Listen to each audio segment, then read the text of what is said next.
कबीर नाम का एक लड़का होता है और उसका ही एक दोस्त होता है सलमान नाम का। ये दोनों दोस्त जिम जाते हैं और बॉडी बनाते हैं। इन दोनों दोस्तों को जिम जाने का और बॉडी बनाने का बहुत ज़्यादा शौक था। कैसे भी हालात हों, कोई भी परिस्थितियाँ हों, लेकिन ये जिम ज़रूर जाते थे और अपनी बॉडी को मेंटेन करते थे। कबीर जो होता है बहुत ज़्यादा गरीब होता है, उसकी माली हालत बहुत ज़्यादा कमज़ोर होती है, लेकिन सलमान जो होता है वो बहुत ज़्यादा अमीर होता है और उसकी माली हालत बहुत अच्छी होती है। सलमान रोज़ नए नए कपड़े पहन के आता था, बढ़िया मोबाइल लेकर आता था और नई बाइक पे आता था, बहुत अच्छी पर्सनैलिटी में आता था। लेकिन कबीर जो होता है वो गरीब होता है, फटे कपड़ों में आता था, बुरे हालात में आता था, मोबाइल भी उसके पास बहुत छोटा सा था, जिसकी वजह से वो बहुत हताश और निराश रहा करता था। वो एक दिन सलमान से कहता है कि तुम यार इतने अमीर कैसे हो। जो सलमान उसे बताता है तो कबीर सुन के हैरत में हो जाता है और खुश हो जाता है और वो भी प्लानिंग करने लगता है ऐसा ही करने की। क्या थी वो बात जो सलमान ने कबीर से बताई थी और कबीर उस बात को सुन के क्यों खुश हुआ था और उसने भी क्या ऐसा किया जो वो भी अमीर हो गया। आओ जानते हैं इस स्टोरी में। दोस्तों ये स्टोरी बहुत ही इंटरेस्टिंग है, बहुत मज़ेदार है, सुनने लायक है। आप इस स्टोरी को पूरा सुने। आदाब, नमस्कार, सत श्री अकाल। मेरा नाम है जावेद खान। फिर मैं हाजिर हुआ हूँ एक बहुत ही अच्छी और अजीबोगरीब स्टोरी लेकर। उत्तर प्रदेश का एक ज़िला होता है मऊ, वहाँ का रहने वाला होता है कबीर। वो एक गरीब फैमिली से बिलोंग करता है। उसकी फैमिली में उसकी दो बहनें होती हैं जो जवान होती हैं, दो भाई होते हैं जो छोटे होते हैं, अभी पढ़ रहे होते हैं, और कबीर सबसे बड़ा होता है। और उसकी जो माँ होती है वो बूढ़ी हो गई थी और जो बाप होता है वो बीमार होता है। इसी वजह से घर की सारी जिम्मेदारी कबीर के ऊपर आ जाती है। कबीर जिम जाता था अपने दोस्त सलमान के साथ। जिम से आने के बाद मजदूरी किया करता था और अपने घर का लालन पालन वो कर रहा था, खर्चा अपने घर का चला रहा था। लेकिन उसकी माँ उससे कहती है कि बेटे जो आप मजदूरी करके लाते हो वो तो रोज़ खर्च हो जाता है, लेकिन आपकी जो बहनें हैं वो जवान हो चुकी हैं, हम उनकी शादी कैसे करेंगे? क्या हम इस मजदूरी में तुम्हारी बहनों की शादी कर पाएंगे? बेटे कुछ तो सोचो, कुछ तो प्लानिंग करो ताकि हम अपनी बेटियों की शादी कर ले। ये सब सुन के कबीर बहुत परेशान रहता है, बहुत टेंशन में रहता है और सोचता है मैं क्या करूं। फिर वो अपने रिश्तेदारों से पैसे उधार लेता है और उधार लेने के बाद मऊ के ही एक ज़िले में एक दुकान कर लेता है साइबर कैफ़े की। सोचता है साइबर कैफ़े की दुकान चलेगी, कुछ एक्स्ट्रा पैसे आएंगे, उन पैसों को मैं जोड़ के अपनी बहनों की शादी कर दूंगा। लेकिन कुछ दिनों तक तो वो दुकान अच्छी चलती है। उसके बाद उसके ही बराबर में एक दो दुकान और खुल जाती है, जिससे कबीर की दुकान कम चलने लगती है, उसकी दुकान पर कम ग्राहक आने लगते हैं, वो फिर से परेशान होने लगता है। लेकिन जिम जाना वो बंद नहीं करता। जिम वो रोज़ सलमान के साथ जाता रहता है। एक दिन वो सलमान को देखता है तो सलमान नए कपड़े पहन के आता है और नया मोबाइल यानी कि आईफोन लेके आता है और नई बाइक लेके आता है। सलमान बहुत खुश होता है। कबीर उसको देख के हैरत करता है और उससे कहता है कि यार मुझे तुमसे कुछ पूछना है, तुमसे मुझे कुछ राज जानना है, क्या तुम बता सकते हो? तो सलमान कहता है तू तो मेरा दोस्त है, जो तू पूछेगा मैं तुझे बताऊंगा, बता क्या पूछना चाहता है। तो कबीर उससे कहता है कि यार तुम इतने अमीर, इतने मालदार कैसे हो? तो सलमान हंसने लगता है और उससे कबीर से कहता है जो मेरे पिता हैं और जो मेरा बड़ा भाई है वो दोनों सऊदी अरब में रहते हैं और वहाँ बहुत अच्छा काम करते हैं। वहाँ से वो बहुत अच्छे हर महीने पैसे भेजते हैं जो हमारे घर में खर्चे से भी ज़्यादा होते हैं, इसीलिए हम अमीर हैं। कबीर कहता है कि जो मेरे पिता हैं वो बहुत बीमार रहते हैं और मेरी माँ बूढ़ी हो चुकी है, मेरी दो बहनें जवान हो चुकी है, मेरे दो छोटे भाई हैं वो पढ़ रहे हैं, सारे घर की जिम्मेदारी मेरे ऊपर आ गई है। यार मैं क्या करूं, मैं घर का खर्चा कैसे चलाऊं? मैंने एक दुकान की थी वो भी ज़्यादा नहीं चल रही और रिश्तेदारों का कर्जा भी मेरे ऊपर ज़्यादा हो गया, उनका भी तकादा आने लगा है। अब मैं उनके पैसे कैसे चुकाऊँ और अपने घर का खर्चा कैसे चलाऊँ? तब उससे सलमान राय देता है, मशवरा देता है। उससे कहता है कि तुम भी सऊदी चले जाओ और वहाँ जाने के बाद काम करो वहाँ, क्योंकि इंडिया में जो पैसे मिलते हैं कम मिलते हैं, सऊदी में पैसे जो ज़्यादा मिलते हैं। तो कबीर ये बात सुन के उससे कहता है कि यार मुझसे तो कोई भी काम नहीं आता, मैं किस काम में वहाँ जाऊँगा, मैं तो मेहनत मजदूरी करता हूँ कि सऊदी में भी मेहनत मजदूरी मुझे करनी होगी। तब सलमान उसे मशवरा देता है और उससे कहता है कि तुम ड्राइविंग सीख लो और गाड़ी चलाने की वीज़ा लेके सऊदी चले जाना, वहाँ ड्राइविंग करना और ड्राइविंग में अच्छा पैसा वहाँ पे मिलता है। तब सलमान पैसे का इंतज़ाम करता है और जो गाड़ी सिखाने वाले होते हैं, ड्राइविंग सिखाने वाले होते हैं, उनके पास जाता है और उनसे कहता है गाड़ी चलाना सिखा दो, मुझे ड्राइविंग सिखा दो। और कबीर गाड़ी चलाना सीखने लगता है। कुछ दिनों बाद कबीर गाड़ी चलाना सीख जाता है। जब वो गाड़ी चलाना उससे अच्छे से आ जाता है, वो अपना ड्राइविंग लाइसेंस बनवाता है, अपने सारे कागज़ बनवाता है, पासपोर्ट बनवाता है, और फिर मसला आके अटकता है वीज़ा ख़रीदने के लिए पैसे का। फिर वो बहुत परेशान हो जाता है, अपने माँ बाप से बात करता है, उनसे कहता है कि मुझे सऊदी जाना है और बहुत सारे पैसे कमाने हैं जिससे मैं अपनी बहनों की शादी कर पाऊँ और अपने भाइयों को अच्छे से पढ़ा पाऊँ और अपने बाप की इलाज अच्छे से कर पाऊँ और घर को अच्छे से मैं बना पाऊँ। तो माँ बाप कहते हैं कि बेटा वो तो ठीक है, तुम सऊदी चले जाओगे, लेकिन हमारे पास पैसा कहाँ है सऊदी भेजने के लिए, हम कहाँ से इंतज़ाम करेंगे। फिर वो अपने दोस्त सलमान से ही कहता है कि यार तू तो मेरा अच्छा दोस्त है, मेरा बहुत अच्छा साथी है, कि तू मुझे कुछ पैसों का इंतज़ाम कर दे ताकि मैं सऊदी चले जाऊं। जब मैं वहाँ सऊदी चला जाऊंगा तो तुझे वहाँ से पैसे भेज दूंगा, तेरा उधार चुका दूंगा। सलमान उसकी बात मान लेता है, कुछ पैसे सलमान देता है और कुछ पैसे ब्याज पे उठाता है और एक एजेंट से मिलता है और उससे कहता है कि मुझे ड्राइविंग की वीज़ा सऊदी अरब की दे दो और मैं सऊदी अरब चला जाऊंगा। तब वो एजेंट कुछ दिनों बाद उसे ड्राइविंग की वीज़ा दे देता है, एक कंपनी में उसे लगवा देता है, सऊदी अरब चला जाता है। कंपनी में ड्यूटी करने लगता है, लेकिन कबीर को पैसे वहाँ पर कम मिल रहे थे। जो वो सोच के आया था उसकी वो सोच पूरी नहीं हो रही थी, उतने पैसे नहीं मिल रहे थे जितने पैसे की वो सोच के आया था, उसे जितने पैसे की ज़रूरत है। लेकिन कुछ टाइम तक वो ड्यूटी करता रहता है, ऐसे ही चलता रहता है। फिर वहाँ कबीर को एक इंडियन लड़का मिलता है जो वहाँ पहले से ही काम कर रहा होता है। कबीर उसे अपनी सारी हालात के बारे में बताता है, मजबूरियाँ बताता है। उसे बताता है कि मेरी 2 बहनें हैं, मेरे 2 भाई हैं, मेरे बूढ़े माँ बाप हैं, मुझे उन सब की जिम्मेदारी है, मुझे उन सब की परेशानियाँ दूर करनी है, लेकिन यहाँ कंपनी में मैं रह रहा हूँ, यहाँ पैसे कम मिल रहे हैं, इतने पैसे में मैं ये सब कैसे कर पाऊँगा। तब वो जो इंडियन लड़का था वो उस कबीर से कहता है कि तुम थोड़ा सा इंतज़ार करो, मैं कुछ ना कुछ तुम्हारे लिए सेटिंग करता हूँ काम धंधे की। जहाँ पे वो लड़का काम कर रहा था वो अपने मालिक से बात करता है और उससे कहता है कि मालिक तुमने मुझसे कहा था कि फैमिली ड्राइवर के लिए जगह खाली है, कोई लड़का हो तो फैमिली ड्राइवर के लिए उसका तुम इंतज़ाम कर लो। मालिक एक लड़का है जो बहुत अच्छा है और इंडिया का आया हुआ है, वो एक कंपनी में जॉब करता है, लेकिन उसका कंपनी में दिल नहीं लग रहा, वो फैमिली ड्राइवर बन के रहना चाहता है। अगर आपकी इच्छा हो, आपकी मर्ज़ी हो तो मैं उसको अपने पास बुला लूँ। तो मालिक खुश हो जाता है और उससे कहता है कि यार फैमिली ड्राइवर की तो मुझे बहुत ज़रूरत है, तुम उसे जल्द से जल्द बुलाओ। वो फिर कबीर से मिलता है और कबीर से कहता है कि मैंने तुम्हारा काम लगवा दिया है अपने ही मालिक के पास, तुम्हें फैमिली ड्राइवर बन के रहना होगा, आप मेरे साथ आ जाओ। जब वो मालिक कबीर से मिलता है और उससे कहता है कि हम इंडिया के तुम्हें 50,000 रुपये देंगे, कबीर बहुत खुश हो जाता है और वो सोचता है कि जो मेरी ख्वाहिश थी, जो मेरे अरमान थे वो अब पूरे हो जाएंगे, जो मेरी टेंशनें हैं वो जल्द से जल्द ख़त्म हो जाएंगी, इतने पैसे मुझे मिल रहे हैं। तो वो बहुत ज़्यादा दिल से और लगन से काम करने लगता है अपने मालिक के पास। लेकिन वो मालिक जो होता है बूढ़ा होता है, उसकी जो पत्नी होती है वो नौजवान होती है, लगभग 28-30 साल की होती है, और जो उसका मालिक होता है जो अरबी होता है वो लगभग 55 से 60 साल की उम्र का होता है। पत्नी जवान और पति बूढ़ा होता है। ये जो कबीर होता है इसके डोले शोले बहुत अच्छे बने होते हैं, ये सेहत का बहुत तंदुरुस्त होता है, देखने में भी बहुत हैंडसम होता है। ये लगभग ऐसा होता है कि अगर इसको सलमान खान के पास में खड़ा कर दिया जाए तो एक बार को सलमान खान की बॉडी भी इसके सामने फीकी पड़ जाएगी, ये इसकी बॉडी इतनी अच्छी होती है। ये पूरी लगन के साथ अपनी ड्यूटी निभा रहा होता है। जब उसका मालिक कहीं उसको लेके जाने के लिए बोलता है तो एकदम तैयार रहता है, और वो खाली टाइम होता है उसमें वो जो घर में बगीचा होता है उसमें भी काम करता है मालिक है, यानी कि पेड़ों को पानी वगैरह देता रहता है। लेकिन उसे ये नहीं पता होता है कि तेरे साथ आगे जाके क्या होने वाला है, तेरी ज़िंदगी आगे जाके कैसे पलटने वाली है, तेरी किस्मत आगे जाके कैसे तुझे घुमाने वाली है।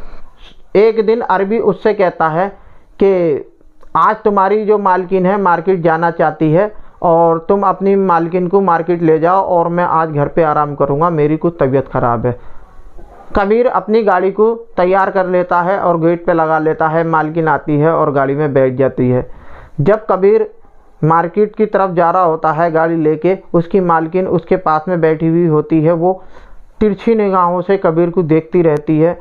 कबीर भी उसको नोटिस कर लेता है, देख लेता है उसको अपना आप को देखते हुए। तो कबीर थोड़ा सा शर्मा जाता है, झेप जाता है और वो अपने दिल में सोचता है कि ये जो मेरी मालकिन है, अरबी औरत है, ये मुझे इस तरीके से क्यों देख रही है। लेकिन फिर वो ये सोचता है कि नेचुरल ही देख रही होगी, ये सोच रही होगी हमारा ड्राइवर है, कैसा है, अच्छा है, बुरा है, ये सोच रही होगी। तो वो अपने जहन से ये बात झटक देता है और अपनी ड्राइविंग करने लगता है। इस तरीके से ही टाइम गुजरता चला जाता है। एक दिन शाम के टाइम कबीर अपने ही मालिक के बगीचे में, गार्डन में बैठा हुआ होता है और पौधों को पानी दे रहा होता है। तभी उसकी जो मालकिन होती है वो उसके पास आती है और उससे आके कहती है कि कबीर, तुम्हारी बॉडी बहुत अच्छी है, तुम देखने में बहुत अच्छे हो, बहुत हैंडसम हो, क्या तुम्हारी शादी हो चुकी है? तो कबीर कहता है, नहीं मैडम, मेरी शादी नहीं हुई अभी तो मेरी 2 बहनें जवान है, पहले मुझे उनकी शादी करनी है, तब अपनी शादी करनी है। ऐसे ही उन दोनों में बातें हो रही होती हैं। बातें होते होते काफ़ी टाइम हो जाता है और फिर वो मालकिन अपने घर में चली जाती है। अगले दिन फिर वो मालकिन उससे कहती है कि मुझे मार्केट जाना है, आप गाड़ी तैयार रखो।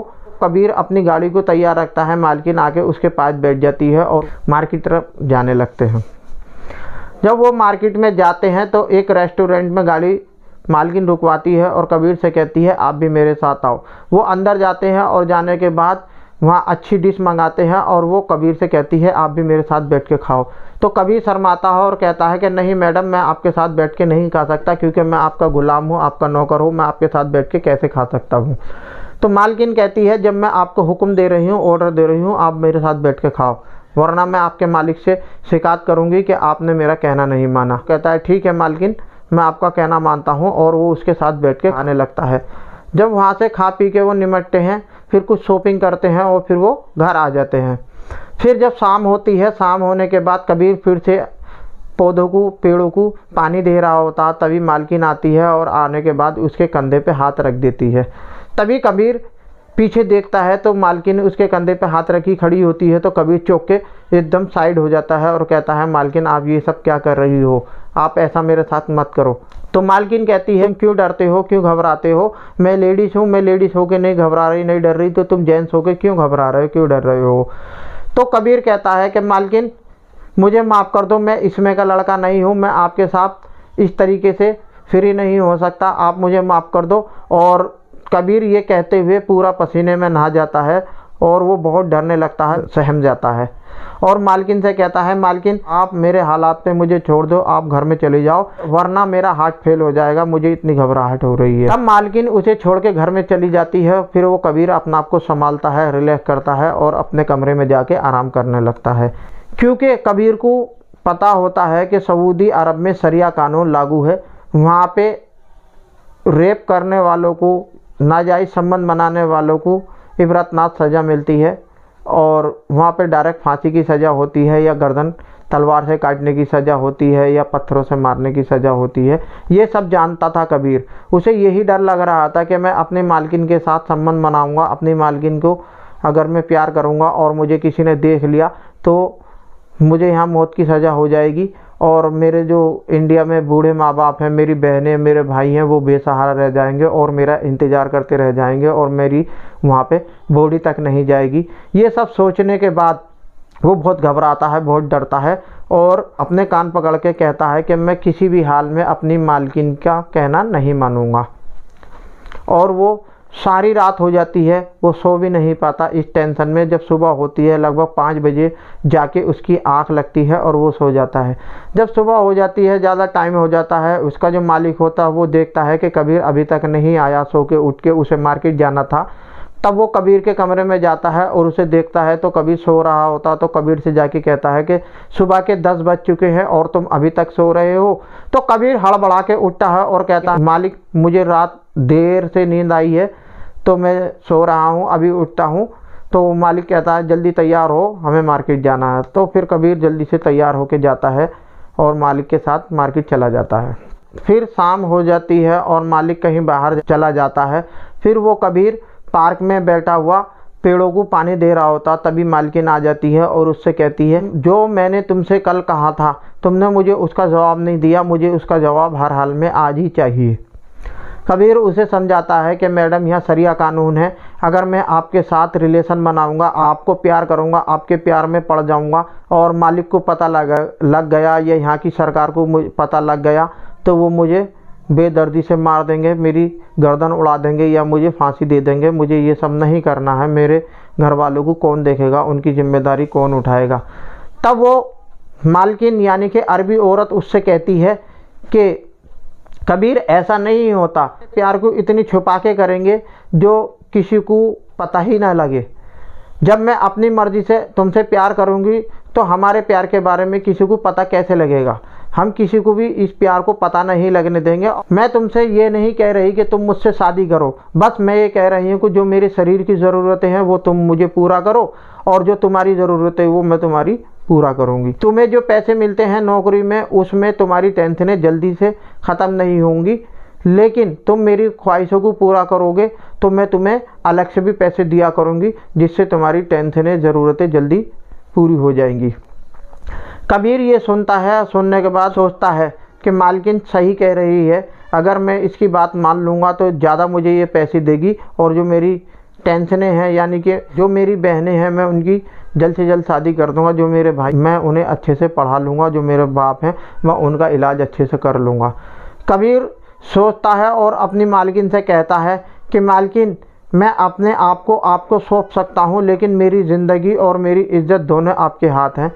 मालकिन उसे भरोसा दिलाती है कि आपके साथ कुछ नहीं होगा, मेरी पूरी जिम्मेदारी है। तो कबीर उससे हाँ कर लेता है और उसकी मोहब्बत को एक्सेप्ट कर लेता है और कहता है कि मालकिन ऐसा नहीं है कि तुम मुझे पसंद नहीं हो, मुझे तुम बहुत पसंद हो और अरबी की जो औरतें होती हैं इंडिया की औरतें से बहुत ज़्यादा खूबसूरत होती हैं। ये सब बातें सुन के मालकिन भी खुश हो जाती है और उससे कहती है जब तुम्हारा मालिक यहाँ से बाहर जाएगा तब हम प्यार करेंगे। 2-4 दिन ऐसे ही कट जाते हैं। उसके बाद मालिक 2-3 दिन के लिए बाहर चले जाता है किसी रिश्तेदार के यहाँ पे किसी काम के सिलसिले में। तब रात होती है और मालकिन उससे कहती है कि आज जो है तुम्हारा मालिक घर पे नहीं रहेगा, आज तुम क्वार्टर में मत सोना, आज तुम घर में रहना, आज हम अपने अरमानों को पूरा करेंगे। कबीर भी खुश हो जाता है ये बात सुन के कि आज मुझे अरबी औरत का प्यार मिलेगा। जब रात आती है दोनों अच्छे से खाते हैं पीते हैं और फिर कमरे में आराम करने लगते हैं और दोनों कपड़े अपने अपने उतार देते हैं और सेक्स करने के लिए तैयार हो जाते हैं।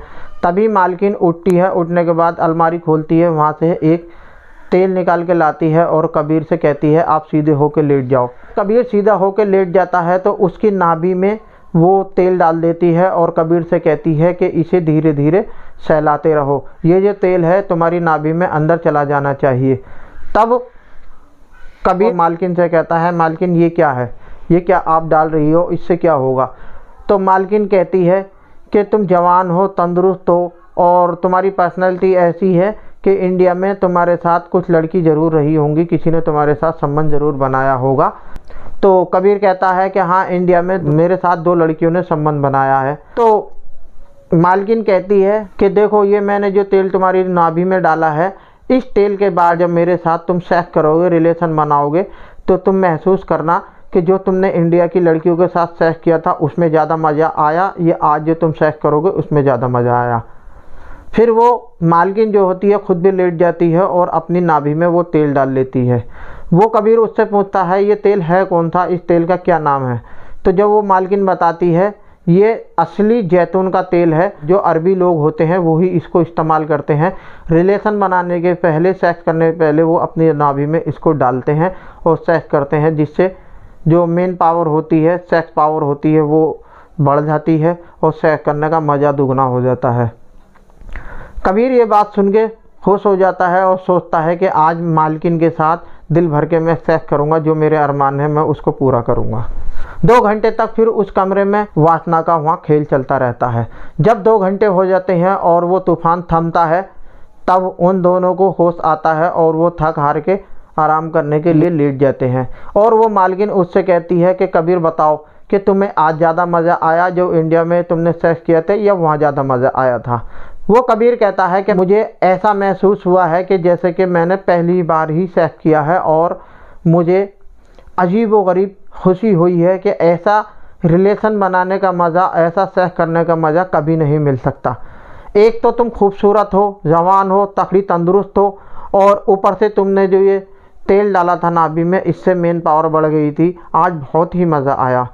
तब वो 1000 रियाल और देती है और उससे कहती है कि आप मेरी ख्वाहिशों को ऐसे ही पूरा करते रहो तो मैं आपको ऐसे ही पैसे देती रहूँगी। कबीर खुश हो जाता है और सोचता है कि 1000 रियाल इसने दिए हैं, ये तो बहुत हैं और मुझे करना भी कुछ नहीं पड़ा, बस अपनी मालकिन की ख्वाहिशों को पूरा करना पड़ा। जब भी मालिक घर से बाहर जाता था तब वो दोनों इसी तरीके से इस नंगे खेल को, इस घिनौने अपराध को किया करते थे और अपनी ख्वाहिशों को पूरा किया करते थे।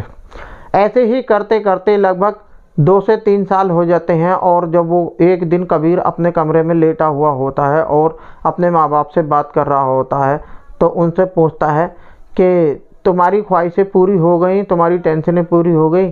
तब उसके माँ बाप कहते हैं कि बेटा तुमने इतना पैसा कमाया है, जो हमारी ख्वाहिशें थी, अरमान थे, वो पूरे हो गए हैं।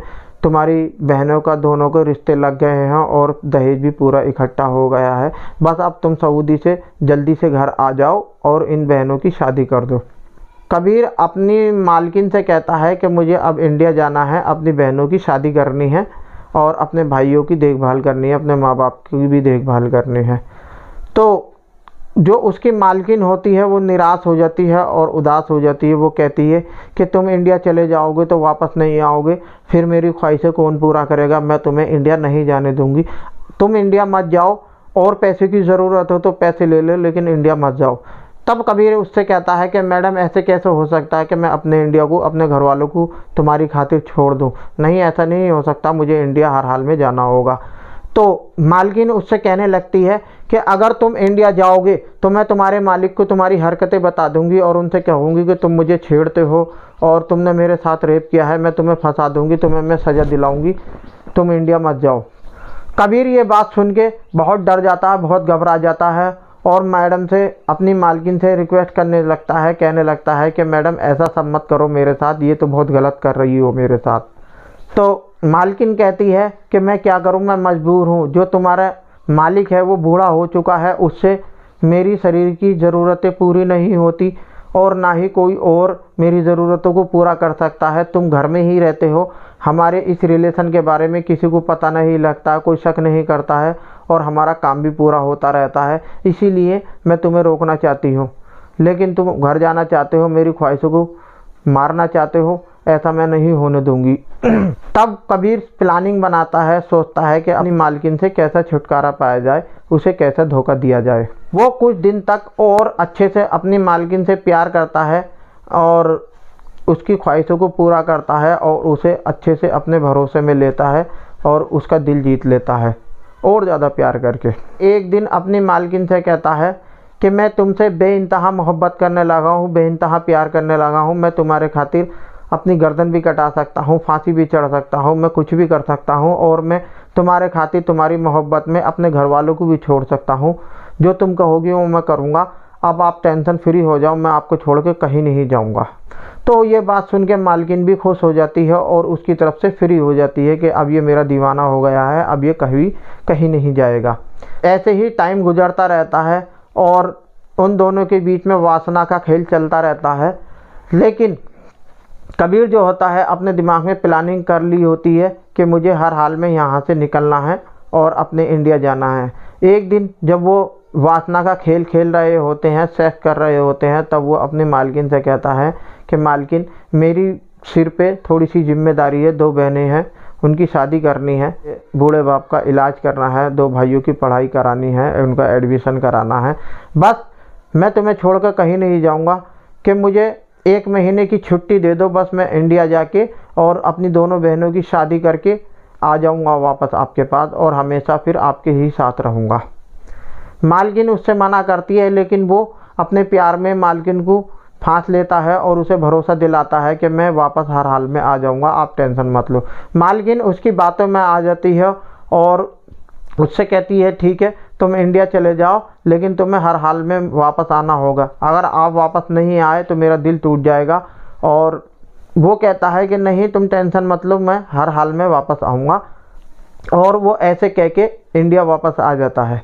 और इंडिया आने के बाद वो अपनी दोनों बहनों की शादी करता है, अपने भाइयों की अच्छे से स्कूल में एडमिशन कराता है और अपने माँ बाप की देखभाल करता है। और वो इंडिया में आके फिर अच्छा सा कारोबार कर लेता है। और वो फिर सऊदी जाने के नाम से कान पकड़ लेता है, सोचता है जान बची लाखों पाए, लौट के बुद्धू घर को आए, अब कभी मैं सऊदी नहीं जाऊँगा।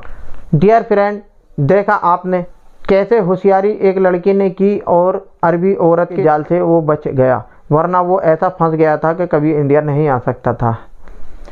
डियर फ्रेंड, ये वीडियो आपको कैसी लगी? अगर ये वीडियो अच्छी लगी हो तो प्लीज़ लाइक करें, सब्सक्राइब करें और कमेंट करें। जय हिंद।